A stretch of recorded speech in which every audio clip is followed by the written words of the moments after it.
কোথায়? জি আমি আসলে যে আর কি তাড়াহুড়োর চোটে অ্যাবসেন্ট মাইন্ডে ভুলে গেছি আর কি, হেলমেটটা বাসায়। মনে রাখার ব্যবস্থা করতেছি, কাগজপত্র নিয়ে আসেন। এবার মনে থাকবে। জি আসসালামু আলাইকুম স্যার, ভালো আছেন স্যার? যাবো। জি স্যার। ক্লারন স্যার। জি ওয়ালাইকুম আসসালাম। এখানে রাখবো?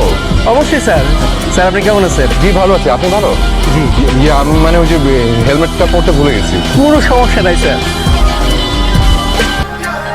কি গবেষক, কি আরে। অবস্থা, কেমন চলতেছে দিনকাল? খুবই ভালো, আজকের দিনটা তো খুবই ভালো গেলো। আজ না পুলিশের প্রতি আমার পারসেপশন একদম একদম চেঞ্জ হয়ে গেল। কিভাবে? মানে কি যেন একটা হলো বুঝছিস, মানে যেখানে দেখছে সালাম দিচ্ছে, খুব সমীহ করে কথা বলছে, কেমন আছে জিজ্ঞেস করছে। কাহিনী তো অন্য কিছু আছে মনে হইতেছে। শুধু শুধু পুলিশ তোরে সালাম দিব কেন সারাদিন? এই যে